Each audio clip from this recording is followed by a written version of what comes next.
Hello everybody, my name is Coach Logan Revere and welcome back to another episode on this oh so lovely pathway of learning, episode 7. Wow, we are flying through this. I'm going to say it again for the 7th time now.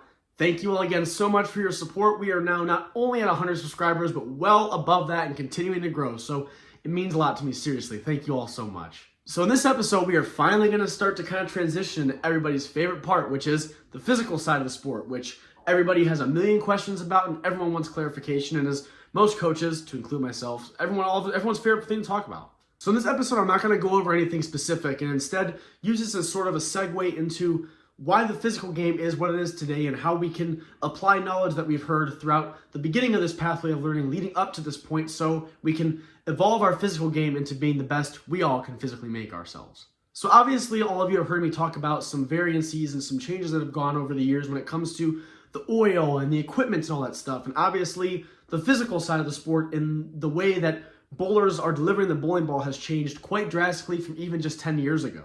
There's been a handful of professionals and including amateurs that have revolutionized the sport in various ways, especially this new and innovative two-handed approach. You have people that are bowling 1.5-handed, so to speak, where they bowl without a thumb in. You have people still bowling traditionally. You have people that are throwing like Tim Cagle III, where he almost throws a backup ball. You have people that can, there's so many ways people can bowl. So with that being said, I just want to kind of shed some light on the fact that there is no one way to bowl. This whole old school mentality of you have to learn to bowl one way and you have to do X, Y, Z because it's what's happened over the years. I'm not saying I disagree with some of the stuff in that some things are always going to be optimal. However, everyone has their own unique bowling DNA. That's what I like to always say. So with this being said, why would we all want to bowl one way, right? If there was only one way to bowl, there'd only be one professional, and that would be the person that is only the person that knows how to bowl the one way there is to bowl. And given I've talked about there's different things that impact your ball motion, there's different ways that oil break down, it's meant to cater different people's throwing styles, especially just how the equipment is. So with this being said, don't think there are some things that you always have to abide by, but rather pick and choose the things that work best for you. So where am I going with this, Coach Logan? I'm sure you're asking. So what I'm trying to say is all of you are going to have various strengths and various weaknesses when it comes to the physical side of the sport as well as your understanding of things, right? The way I bowl versus the way you bowl will never and always will never be the same, and that's totally okay.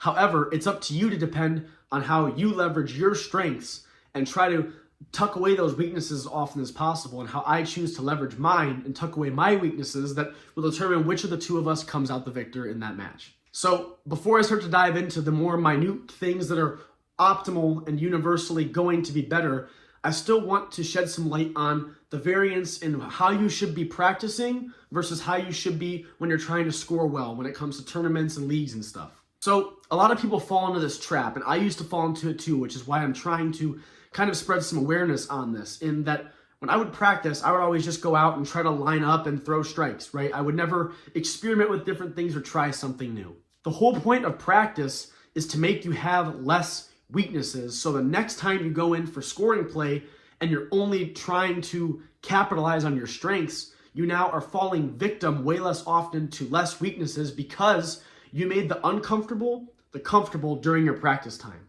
And I'm not trying to say you can't obviously experiment and try different things when you're trying to score. However, usually that doesn't always pan out the right way we want, right? So if you can make the uncomfortable now comfortable during your practice time by doing different things physically, changing your zones, changing what type of ball motion you're attempting to create, your tilt, your angle of rotations, all that kind of stuff. If you can create some difference and create some comfortableness in that when you're practicing, it makes the time when you're actually trying to score much easier. It makes you a lot more confident for each and every single shot that you're executing.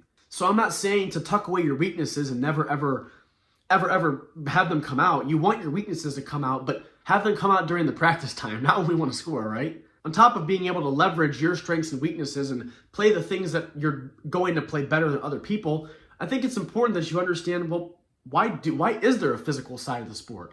Why do we have an approach, right? What really is the point of that?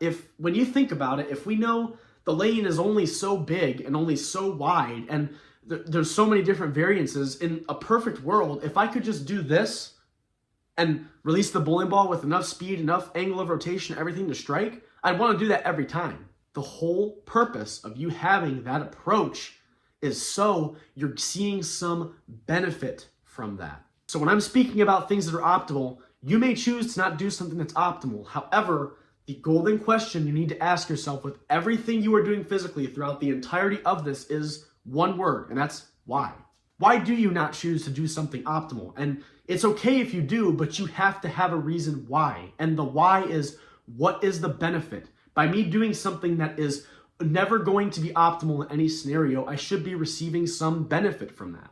And everybody has something that they do not do optimally. Everybody does something different, to include myself. However, I always ask myself, okay, Logan, why am I doing that thing that normally others would not see a benefit from? But I am personally seeing a benefit from that because I'm leveraging a strength of mine in said thing that I'm choosing to not do optimally that is creating a benefit.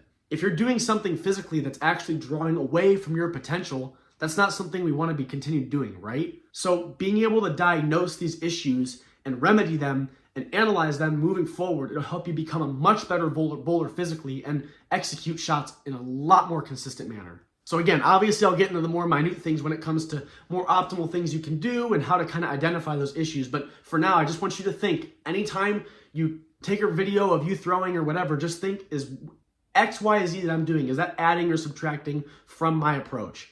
Because as we've come to learn very quickly, right, I mean, less is more, right? Like, you don't have to do a whole lot to make the right things happen. So if you're doing a bunch of extravagant things and adding all these steps and timing and other things and other places that things can go wrong, you better be receiving some benefit from that, right? And that's the bottom line here, folks, right? Like, if you have something that is drawing from your approach, but you can find a way to leverage that to otherwise add to your release or add to something, then sure, then continue to do that as long as it's working for you.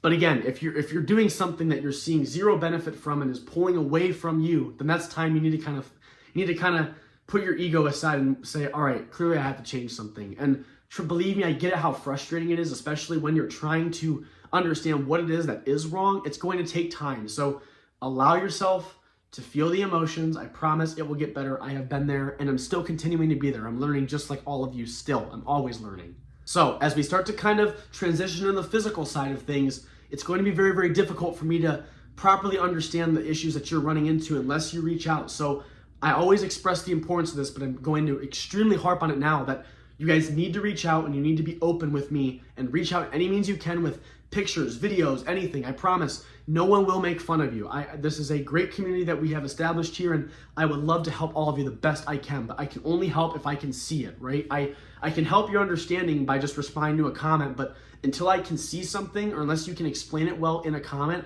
I can't help you on a one-on-one level as much as I can for the stuff we've talked about prior to this. So again, just to very, very quickly recap, just think, is something I'm doing adding or subtracting from my potential when it comes to my physical game, right? Why do I even have an approach? It should be giving me some sort of benefit. If I could just take one step and throw the ball, and that's all I have to do to get something that's optimal, then reduce the odds of something going wrong by just having there be less things in general, right? So there should be some benefit to something. And better yet, if you choose to not do something optimal, there should be a benefit you're receiving from that.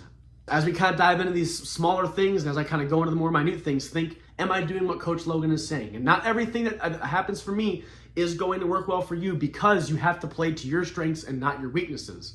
And last but certainly not least, when you go out and practice or not in an environment where your score dictates something, don't use that time to just continue to reinforce the things that you're already comfortable with, because you're already comfortable with it. That is your designated time to make the uncomfortable now the comfortable, to expand your versatility, right? We don't want cookie cutters. We want to be Swiss Army knives, because versatility will almost always, if not always, crown the victor over your opponent. Very, very excited to dive into the physical game with all of you. If you enjoy my content, be sure to leave a like and a subscription. It really helps me out. And I will see you all as you continue on this pathway of learning.